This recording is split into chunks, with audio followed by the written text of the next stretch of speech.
Hello दोस्तों, मैं हूं आपका दोस्त Amit and welcome to my YouTube channel. हम लोग बात करेंगे एक स्टॉक के बारे में, टाटा स्टील के बारे में, कि क्या हम ट्रेड ले सकते हैं और कहां पर हमें एंट्री बेसिकली करनी चाहिए अगर हम टाटा स्टील को चेक कर रहे हैं या फिर हम प्लान कर रहे हैं उसमें ट्रेड करने का, बाय करने का। तो दोस्तों, साथ ही साथ मैंने एक चीज और आज से स्टार्ट की है कि एवरी संडे हम लोग कोई एक स्टॉक लेके उसको पकड़ेंगे। कोई भी एक स्टॉक, उसके बारे में हम लोग समझेंगे कि कहाँ पर हमें एंट्री करनी है, कहाँ पर हमें ट्रेड लेना है। कोई भी नया ट्रेड अगर उसमें हमें लेना चाहिए तो कब लेना है, वो चीज देखनी है।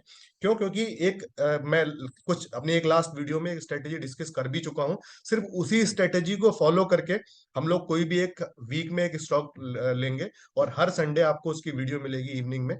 तो आप उस वीडियो को जरूर देखेंगे। तो हर दिन, हर संडे को एक एक स्टॉक होगा। तो हम उस स्टॉक के जो भी एंट्री और एग्जिट लेबल्स होंगे उसको हम नोट कर लेंगे, और जब भी वो लेबल्स हमें आएंगे तो हम ट्रेड करेंगे। उसका रीजन ये है, अगर मैं कोई भी एग्जांपल किसी भी स्टॉक का ले लेता हूं, तो अगर स्टॉक रुका हुआ है तो हम लोग क्या करते हैं, उसमें बाय कर लेते हैं। कोई भी न्यूज सुनते हैं, लॉन्ग टर्म के लिए बहुत अच्छा है, इतने दिन होल्ड कर सकते हैं, शॉर्ट टर्म के लिए अच्छा है, तो हम लोग क्या करते हैं, उसको बस बाय कर लेते हैं। और उसकी वजह से हम काफी दिन तक उसमें फंसे रहते हैं। क्यों? क्योंकि एक मोमेंटम का भी एक प्राइस एक्शन होता है बेसिकली, कि किस प्राइस के बाद वो मूवमेंट करना स्टार्ट करता है। वरना वो स्टॉक कुछ दिन के लिए वहीं रुका रहता है, तो आप फ्रस्ट्रेट होके या फंड की जरूरत होके तो आप उस स्टॉक को बेच देते हैं, और आपका जो 3 महीने, 4 महीने, 6 महीने जो आपने होल्ड करके रखा, वो आपका टाइम वेस्ट हो जाता है। और साथ ही साथ आपकी जो अपॉर्चुनिटी आपको मिलती है, यानी कि अपॉर्चुनिटी अपॉर्चुनिटी कॉस्ट का भी लॉस होता है। तो हम उस चीज को थोड़ा सा ओवरकम करने के लिए एक ये सीरीज आप समझ सकते हैं, स्टार्ट कर रहा हूं मैं। तो इसके लिए हम लोग देखेंगे कि किस तरीके से हमें किस लेवल पे कहां पर कोई भी स्टॉक में एंटर करना चाहिए, बाय करना चाहिए। तो चलिए दोस्तों, अब हम सीधे चलते हैं। एक स्टॉक जो, जैसे मैंने आपको पहले बताया कि टाटा स्टील को हम आज देखेंगे कि किन लेवल्स पे हमें अब नए बाय करना चाहिए, और हमारा स्टॉप लॉस एंड किस तरीके से हम उसको बाय करेंगे और कब बाय करेंगे दोस्तों। साथ ही साथ अगर आपने अभी तक मेरे चैनल को सब्सक्राइब नहीं किया तो सब्सक्राइब जरूर करें, अपने दोस्तों के साथ शेयर करें, ज्यादा से ज्यादा लाइक करें। और कोई भी अगर आपको लगता है कोई पॉइंट ऐसा जो आपको मैं क्लियर नहीं कर पाऊं, तो आप कमेंट में जरूर कमेंट करें, एंड सो दैट उसको भी हम लोग रिजॉल्व करने की कोशिश करें, क्लियर करने की कोशिश करें। तो आप उस कमेंट जरूर करिएगा दोस्तों। तो चलिए दोस्तों, अब सीधे हम चलते हैं। जैसे कि हम लोगों ने बात की टाटा स्टील के बारे में, तो टाटा स्टील के बारे में अगर मैं बात करूं, तो अगर अभी जो प्राइस चल रहा है टाटा स्टील शेयर का, वो करीब करीब 103, 103, हाँ 104, 10, हाँ 104, 105 के रेट अभी चल रहा है। 104, 105 रुपए चल रहा है। तो अब हम देखेंगे कि हमें बाय किस रेट पे करना चाहिए दोस्तों। तो सबसे पहले मैं सिंपल इसकी इसके लिए थ्योरी, आपको बहुत बड़ी कोई भी चार्ट है किसी तरह की, इस तरह की नॉलेज की बहुत ज्यादा जरूरत नहीं है। तो सिंपल आपको NSE India.com की वेबसाइट को खोलना है। मार्केट डेटा में आप जाएंगे, यहाँ पर इक्विटी एंड एसएमई को सिलेक्ट करेंगे। उसके बाद आपके पास कुछ स्टॉक यहाँ पर आ जाएंगे, बहुत सारे स्टॉक्स का डिटेल यहाँ पर आ गई है। हम यहाँ पर टाटा स्टील को सिलेक्ट कर लेंगे। अब आप देखेंगे तो टाटा स्टील के बारे में आपको डिटेल मिलेगी। तो टाटा स्टील का हम लोग ये हिस्टोरिकल डेटा एक बार देखेंगे। अगर मैं हिस्टोरिकल डेटा देखता हूं, तो मैं कोशिश करूंगा कि लास्ट के 3 मंथ के डेटा को मैं ले लेता हूं।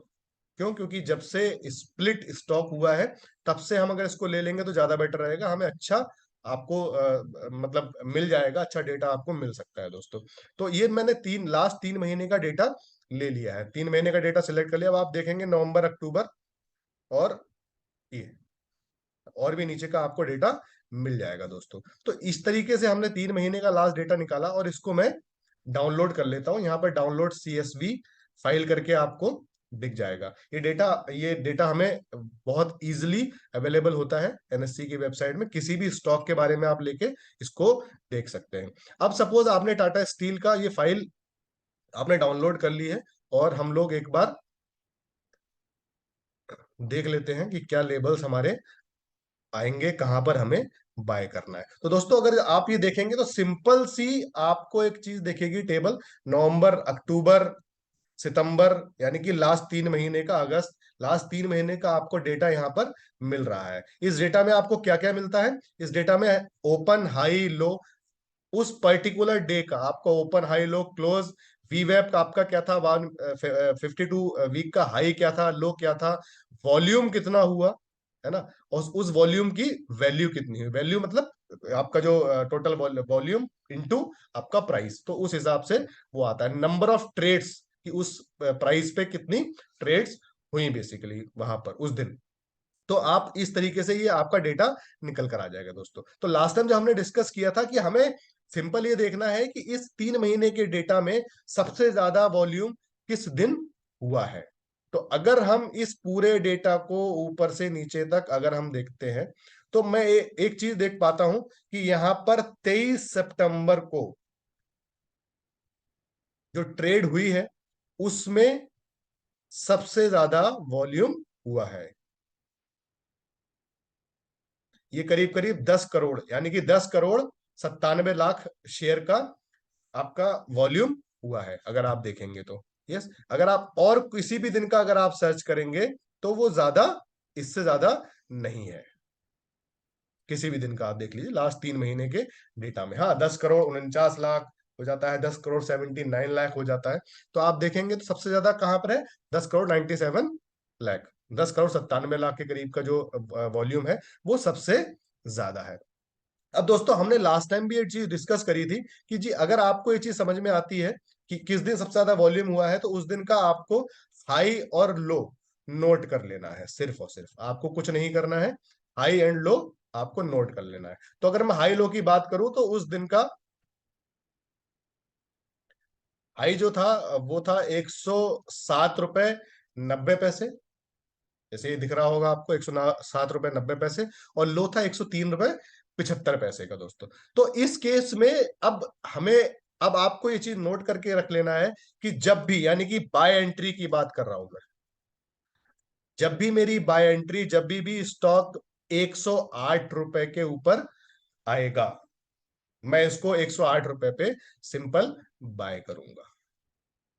ठीक है जी। इस केस में जो मेरा स्टॉप लॉस रहने वाला है वो कितना रहेगा, 103 रुपए का स्टॉप लॉस होगा। 103.75 है तो मैं राउंड फिगर में 103 कर लेता हूं, 75 पैसे का कोई भी इशू नहीं है।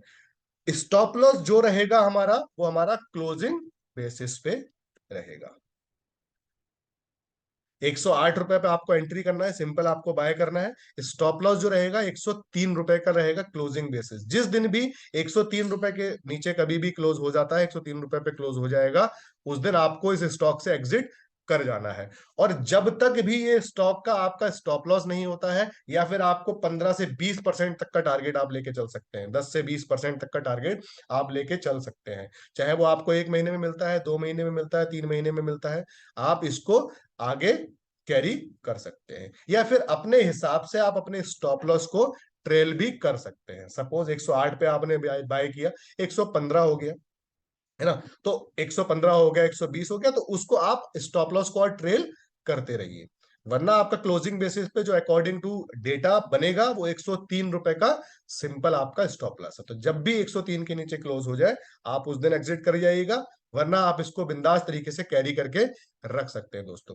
ये वीडियो आपके लिए दोस्तों मैं एजुकेशन पर्पज से बना रहा हूं, तो इस चीज को आप कुछ दिन चाहें तो आप पेपर ट्रेड कर सकते हैं, प्रैक्टिस कर सकते हैं, बैक टेस्ट कर सकते हैं, उसके बाद ही आप इसमें ट्रेड जरूर ले दोस्तों। तो अगर आप इसको 100% डिसिप्लिन के साथ अगर आप ट्रेड करते हैं, जैसे कि हम आने वाले समय में और भी स्टॉक्स लेके आएंगे, तो आप सिंपल, अब आपके टाटा स्टील के बारे में ये आपका माइंड में होना चाहिए, जब भी 108 रुपए आएगा तो मैं बाय करूंगा, अदरवाइज अभी मैं बाय नहीं करूंगा। 104 105 चल रहा है, मैं अभी बाय नहीं करूंगा, तब मैं बाय करूंगा।